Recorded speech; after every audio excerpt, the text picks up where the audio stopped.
चलिए, तो last question जो हम लोग पिछले वीडियो में देख रहे थे, H2SO4 का रिएक्शन NaOH से हो रहा था।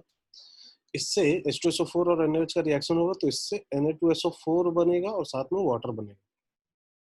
अब यहाँ क्वेश्चन को सॉल्व करने के लिए बैलेंस करने की जरूरत नहीं है, ध्यान रखिएगा। बैलेंसिंग की कोई रिक्वायरमेंट नहीं है। अगर मोल से हम लोगों को करना होता तब हम लोग बैलेंस करते हैं। हम लोग मोल से नहीं करेंगे, हम लोग मिली इक्विवेलेंट से करेंगे, तो बैलेंसिंग की कोई जरूरत नहीं। बैलेंसिंग मोल का कोई रोल नहीं है।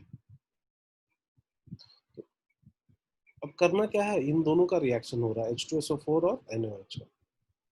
तो इन दोनों का अगर रिएक्शन हो रहा है तो इन दोनों के मिली इक्विवेलेंट बराबर कर देना है। Milli equivalent of H2SO4 is equal to milli equivalent of NaOH। n factor बस देख लेना किसका कितना है। H2SO4 का n फैक्टर 2 होगा, 2 H प्लस निकल रहे हैं, Na2SO4 बन रहा है, एसिड बेस रिएक्शन हो रही है, तो n फैक्टर इसका 2 हो जाएगा और NaOH का n फैक्टर 1 होगा, एक OH माइनस ग्रुप निकल रहा है, n फैक्टर 1 होगा। तो जितना मिली इक्विवेलेंट H2SO4 का है उतना ही मिली इक्विवेलेंट NaOH का चाहिए। H2SO4 की मोलैरिटी दी गई थी 0.2 मोलर, वॉल्यूम इसका दिया गया था 5 लीटर और n फैक्टर इसका 2 है।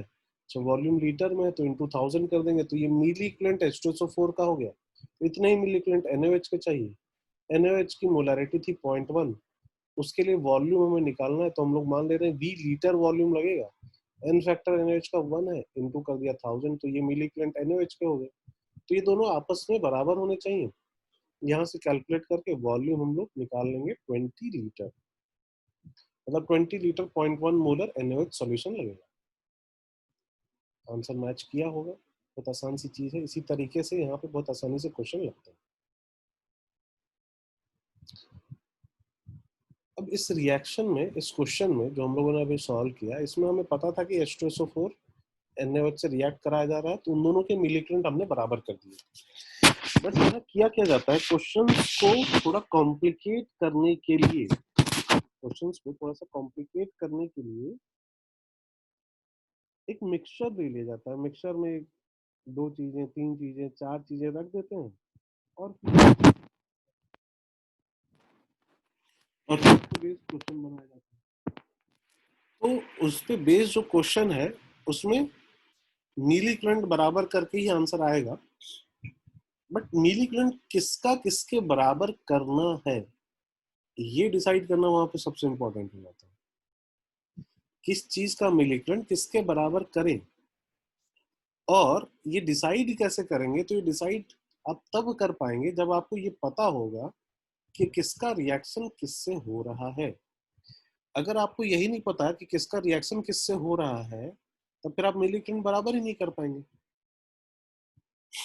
या तो क्वेश्चन में लिखा गया हो कि ये इससे रिएक्ट कर रहा है, कुछ रिएक्शन दी गई हो, अगर नहीं दिया गया तो ये लिखा हो कि इसका रिएक्शन इससे हो रहा है, तब आप पता लगा पाएंगे इन दोनों के मिली इक्विवेलेंट बराबर किए जाए। लेकिन ऐसा होता तो है नहीं। क्वेश्चन को अच्छा क्वेश्चन बनाना है अगर, तो उसमें यही सब काम किया जाता है। वहाँ कौन किससे रिएक्ट कर रहा है ये सब बताया ही नहीं जाता। आपको पहले खुद से सोचना है कि ये इससे रिएक्ट करेगा या नहीं करेगा। पता चल रहा है रिएक्शन हो नहीं रही उन दोनों के बीच और उन दोनों का मिली इक्विवेलेंट आप बराबर किए पड़े हैं, तो आंसर नहीं आ पाएगा ना। फिर अगर 2 चीज रिएक्ट ही नहीं कर रही है तो उन दोनों के मिली इक्विवेलेंट बराबर आप कर कैसे सकते हैं। तो ये डिसाइड करना हमारा मेजर स्टेप अप हो जाता है कि कौन किससे रिएक्ट करेगा। तो हमें कुछ जनरल चीजें पता है, जैसे एसिड का रिएक्शन बेस से होगा, एसिड का रिएक्शन सॉल्ट से होगा, बेस का रिएक्शन सॉल्ट से हो सकता है, ऑक्सीडाइजिंग एजेंट का रिड्यूसिंग एजेंट से रिएक्शन होगा। तो किसका रिएक्शन किससे होगा ये हम लोग को थोड़ा बहुत आइडिया लगाना पड़ेगा खुद से। किस केस में किसके रिलेटेड हमें किसके बराबर, सपोज करिए कंटेनर है, उसमें HCl रखा गया है और उसके अंदर इसका रिएक्शन NaOH से करा। तो यहाँ पे सिंपल सा इक्वेशन हम लोग को क्या बनाना होगा, जब रिएक्शन होगा तो क्वेश्चन सॉल्व करेंगे तो हम लोग यहाँ पे क्या बनाएंगे कि HCl के जितने मिली इक्विवेलेंट है उतने मिली इक्विवेलेंट NaOH के लगेंगे, दोनों के मिली इक्विवेलेंट आपस में बराबर। तो सिंपल सी चीज है।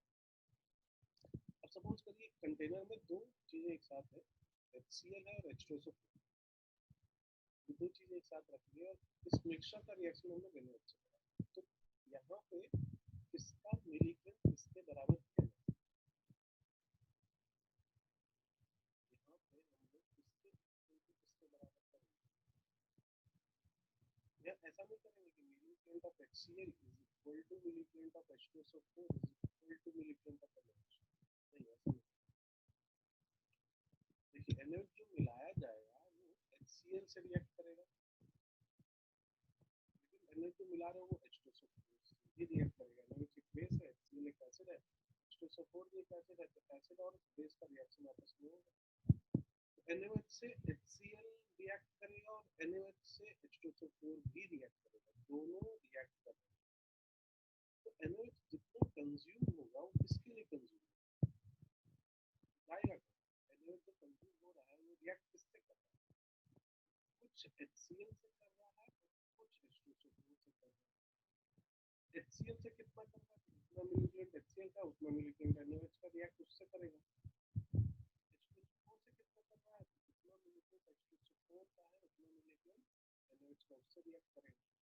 टोटल NaOH के जो मिलीग्राम रिएक्ट किए तो किसके बराबर होगा?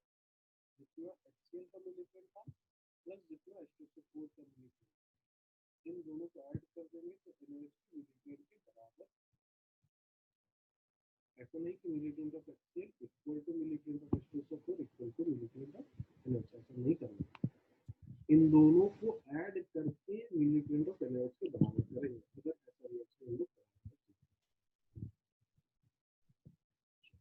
एक और एग्जांपल मिक्सचर है जिसमें Na2 हो गया, Na2C2O4, NaHC2O4 और H2C2O4, ये तीन चीजें हमने रखी और इसका रिएक्शन हम लोग करा रहे हैं। बात ये है कि HCl से रिएक्ट कम करेगा। Na2C2O4 करेगा या नहीं करेगा?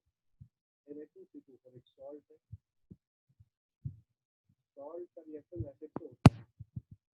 ऐसी कंडीशन होती है कि बनने वाला जो एसिड है वो वीकर एसिड है, रिएक्ट करने वाले एसिड से वीकर एसिड होना चाहिए बनने वाला एसिड।